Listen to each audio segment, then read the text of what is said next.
I want to come on this memory, because memory is the bundle of knowledge that remain in our mind every time. Like I'm having some memory, that's why I'm able to make my presentation here. Similarly, if I'm talking to you, that time you will be taking help of your old memory, that is not old, like previous batch of memory.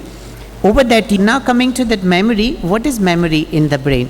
So memory is one of the faculties, as I told you, one of the faculties of a mind, and mind develops in a healthy brain. So a healthy brain always will have a healthy mind, but healthy mind cannot have a bad mind, remember, because brain का healthy होना जरूरी है एक अच्छे mind के लिए, remember. If brain is not healthy, then you cannot expect a sound mind, okay? So memory is one of the faculty of a mind by which any information that is of previous exposure or present undergoes four phenomena: encoding, storing and retaining, and retrieval. Somewhere I've seen storing and retaining, they say one, few textbooks. Somewhere it is separate. Encoding, so human body is made up of 5 senses: nose, eye, ear, and touch whole body, and taste. So whatever we are coming across, it's in a physics form, okay, like it's in a touch receptors, then it would meetha ya kadwa hoga. So everything has to encode in the form of a nerve conduction language, okay. The neuron will take away that information. Then storing, before that hippocampus does the job of indexing and consolidation of the memory. Then store karta hai, then retain bhi karta hai, means whole life retain karna bhi ek kaam hai brain ka. Means is we don't know कब after 20 years 30 years आपको अचानक याद आता है कि वो कोई दोस्त था. And then successful retrieval is also necessary. And memory is vital to the experiences, and the retention of information over the time is useful for the purpose of influencing future actions. I mean to say future actions आपके तभी अच्छे होंगे जब आपके पास पहला information का batch या अच्छा memory है, अच्छा एक mind है, वो proper है. And if we can't remember past events, then we can't learn or develop new language, relationship, or personal identity, and much more. आपने देखा होगा, in old age many people have amnesia. They keep forgetting. That time their mind is not sound. Sometimes they behave something. Memory is being understood as an informational processing system with explicit and implicit functioning. Explicit and implicit, I mean to say, explicit functioning means जैसे words में explain किया जा सकता है, that I can explain in word and I can teach a student on a notebook. And implicit is that cannot be explained with the words. Like I know cycling, but if you ask me कि how I do cycling, I will just say कि मैं cycle चलाना आता है, but एक unknown person जिसे cycle नहीं चलाना आता, मैं words में उसे explain नहीं कर सकता. Like he has to conditioned himself to learn a cycle. This is implicit. That is made up of sensory processor, short-term and long-term memory. And thus memories are the representations of the past experiences. And that is necessary for each day, each moment to all of us.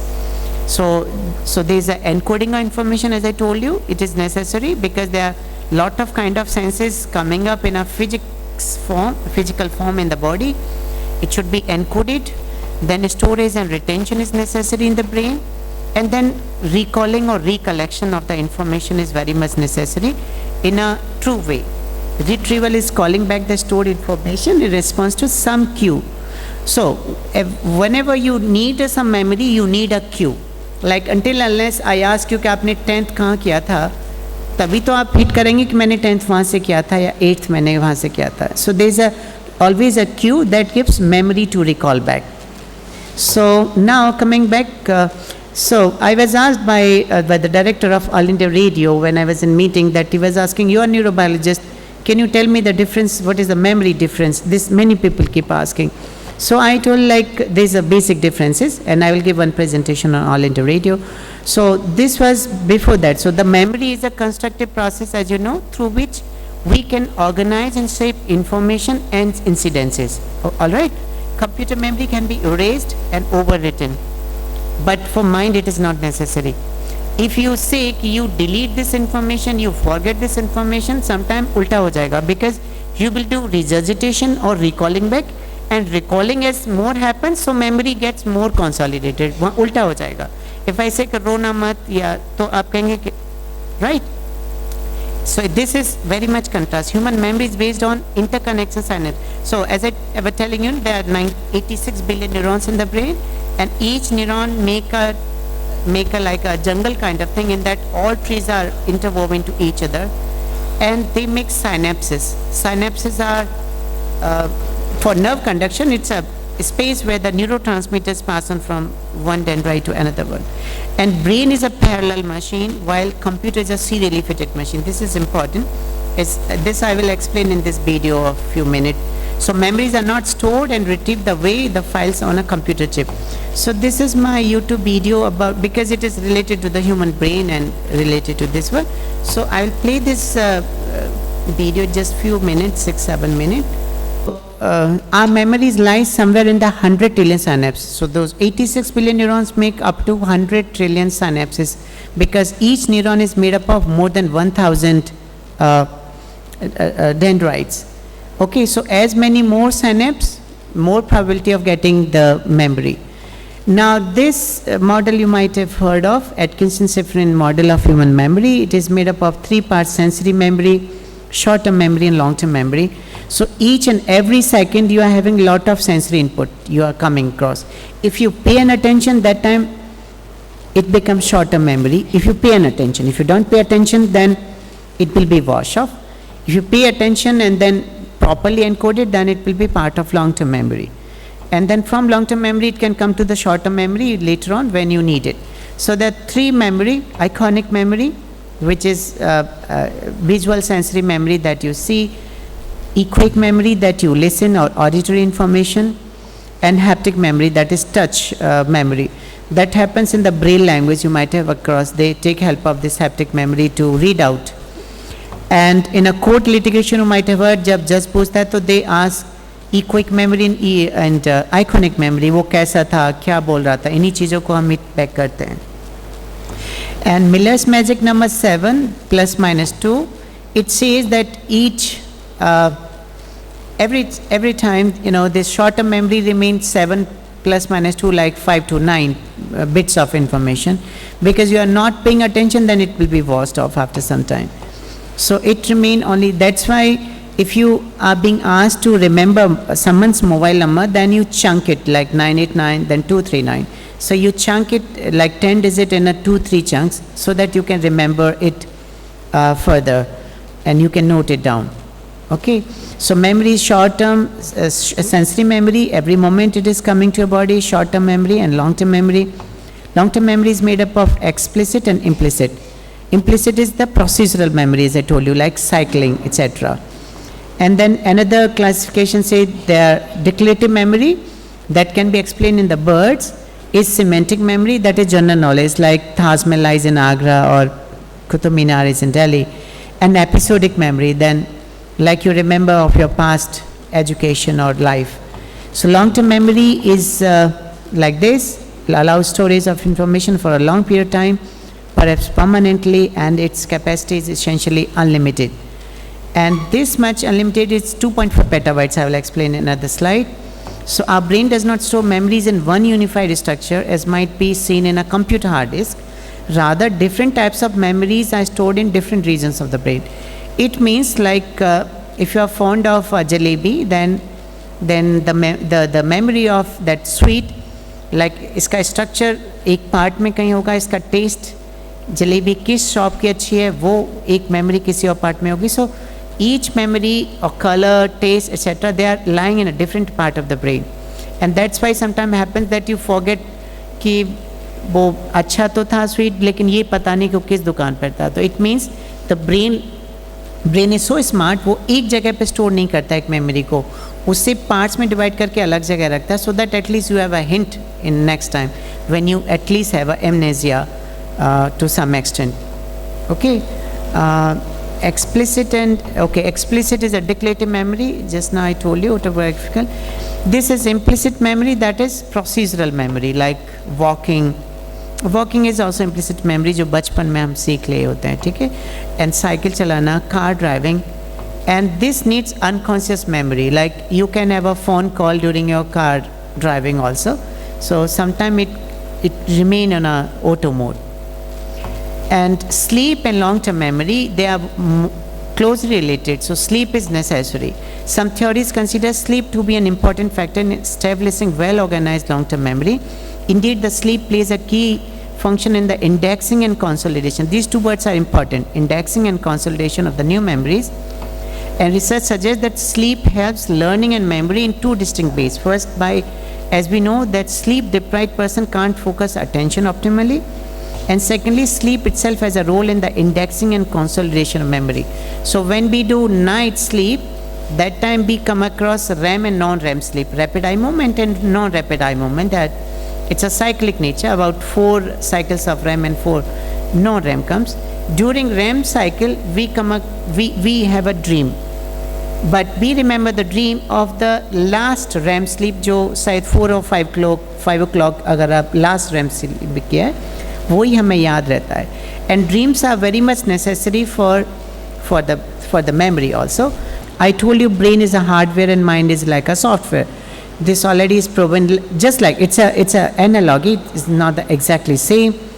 This already I told you, 3 model memory. So learning and memory is an integral part of our practical life. Our ultimate behavior, communication, education and worldly knowledge, etc. are the culmination of stored millions and millions of bits of information stored in the memory bag of our brain and mind.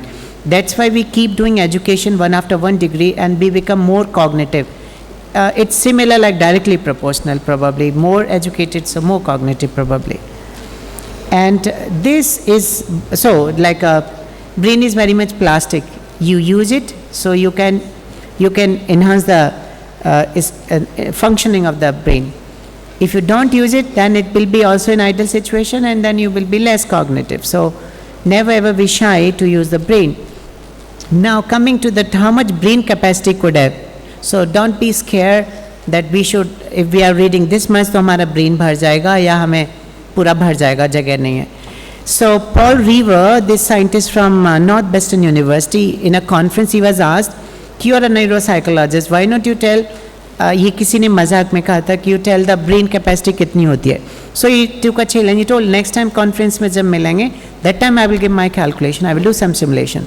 So he came across to tell that brain capacity of a healthy human brain is 2.5 petabytes.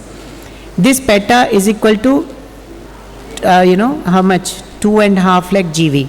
These are only 8 GB, okay, on my forehead. So this is equalizing 4.6 billion books. इतना सारा books आ जाएगा. And if you have if somehow you do brain to computer intersection possible, then our brain can run a HD movie for 300 years continuously. So this much capacity now imagine. 300 साल तक full HD में चलता रहेगा, इतना capacity है. So don't be shy to use it, okay? So these are aerobics, these are neurobics for the brain. And I will tell you, these are 5 senses already we all are having from the God side. 5 senses we all have. Now I will come across, how to increase that neurobics exercise. So you have to involve more than one senses together, okay? I mean, until unless you are not involving more than one senses. That's why आपने देखा हो class में अगर जो बच्चा लिखता है teacher के नोट्स के साथ, probably that is better way. If I'm in your shoes, I would have done that way, okay? मैं लिख रहा होता, rather than just listening the commentary, because here only ear sense is working. Remember, when you write that time eye, ear, there's at least 2-3 coordination happening. So that gives better retention. Engage your full attention. Without attention, आपको पता है, half attention में नहीं होगा. And then do non-routine ways of doing things. Non-routine ways, if you're a right-handed person, then you use for some extent in a daytime the left hand. Like I should try to scribble down with my left hand.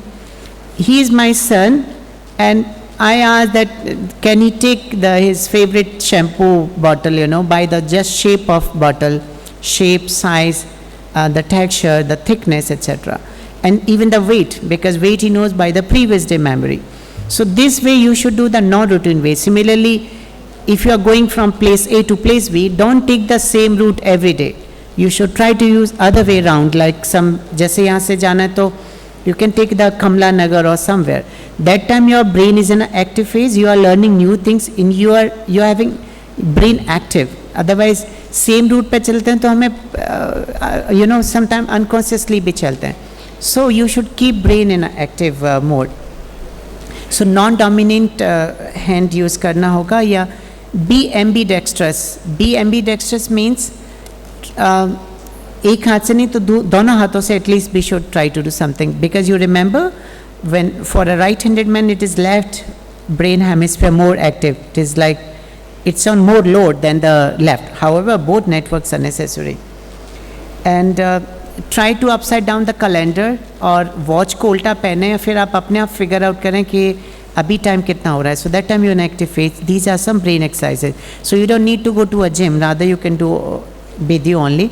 And sometime you make a TV mute and then try to figure out the meanings of by the gesture, by the frowning, by the love, anger, and the emotions. Can you make out some meaning? Or even sometime try to have a scribble down the cartoons. Cartoon में क्या आप वो भावना ला सकते हैं, जैसे कोई हंस रहा है तो हंसने का बना दें.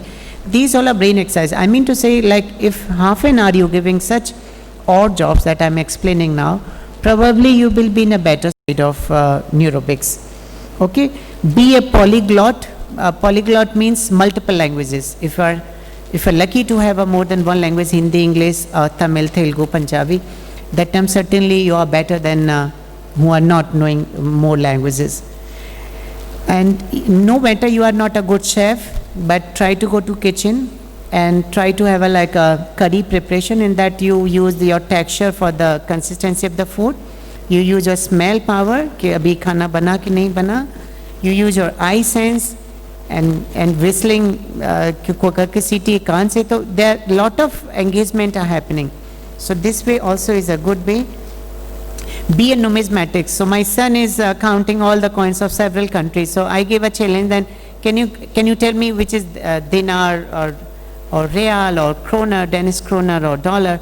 So first I gave a challenge that can he find out the shape, size, and even the texture of the word, and then try to segregate properly कि this is that coin or this is that coin. Even weight को feel करके we can make a sense. Okay? And try to have all, multiple habits all the way. Like if I'm a neurobiologist, you might have seen I'm quite active in other parts, like going to radio and TV, etc.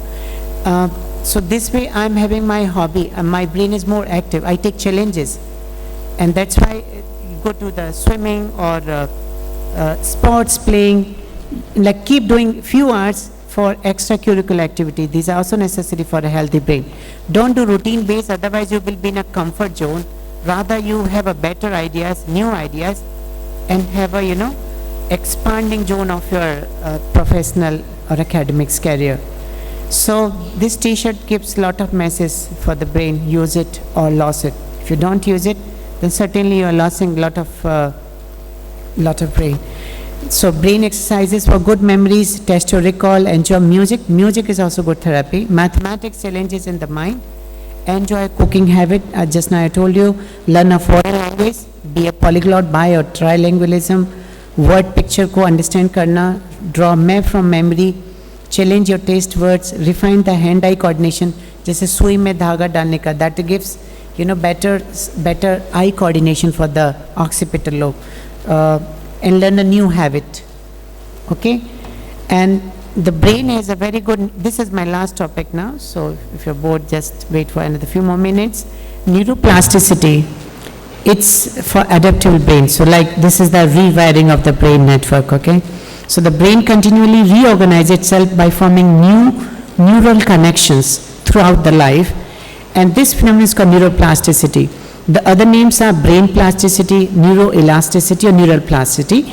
Is the ability of the brain to change continuously throughout an individual's life. For example, brain activity associated with a given function can be transferred to a different location. The proportion of gray matter can change, and synapse may strengthen and weaken. So keep doing, newer things. It is made up of two parts like structural plasticity, in that brain structure changes. This happens in a long-term meditation patient, long-term meditation subjects. Like if you are having 20, 30 years or more than period of meditators, they have a corpus callosum thickening, even premotor cortex changes, to little bit. This is being studied by fMRI, structural. Then other one is functional plasticity, in that functional part or the brain functioning. This is studied by EEG, electroencephalograph, or electromagnetocephalograph, EMG, etc. In that functional part, that is like a nerve conduction between one brain part or one nuclei of the brain part to another happens. So the purpose of neuroplasticity is to optimize the neural network during phylogenesis, ontogeny, physiological learning, and especially after brain injury. आपने ये बहुत ज़्यादा देखा होगा in common parlance. आप brain injury patient को देखना जो कई महीने तक कोमा में रहा या 1-2 साल बाद ठीक हो गया, they develop newer हैबिट्स. वो कुछ एक्स्ट्रा ऑर्डिनरी हो जाते हैं किसी के काम के लिए. जैसे this is the brain, in that this right part of occipital lobe, nearby that part, or occipital lobe is damaged, then this neural network of functioning of this part may transfer to that nearby part. And this way a person becomes equally good, or at least he can compensate the loss of function. So developing brain, okay, child brain is very much neuroplastic. A child can learn many things rather than an adult, okay? And this is the brain's rewiring, slowly using other pathway to bypass, so their brain connections, get changed. So meditation in yoga works good, okay? Even I'm not a regular for that purpose, because I'm having more, my lot of activities here and there, this media, this all. But whenever I'm free in a flight or in train or somewhere, I just close my eyes and do meditation. It works. This science is not yet fully known, remember. I cannot explain how thalamus to pituitary and whole body changes, but they are proven fact. And neuroanatomically, corpus callosum and cerebrum and frontal lobe thickening, this happens, sir. ये तो fMRI studies, there are a lot of studies. And Nobel laureate, University of California में, what is the name? 2009 Nobel laureate. She is working with Buddhist monk from Dharamshala. वो यहाँ से long term meditators को वहाँ बुलाते हैं, and they ask, and they are finding quite, structural changes and functional changes in the brain after meditation. अब वो meditation किसी फॉर्म में होता है, कोई ओम से बोलता है, कोई अल्लाह से बोलेगा, कोई किसी रिलीजन से, किसी सेक्ट से मानेगा. So all are same. Actually brain के लिए वो सब सेम हो जाता है, वहाँ पे रिलीजन ये सब माइंड नहीं करता. बट दे समवेयर कि ब्रेन पूरे बॉडी को अफेक्ट करता है through pituitary and thalamus. Thank you so much. Thank you.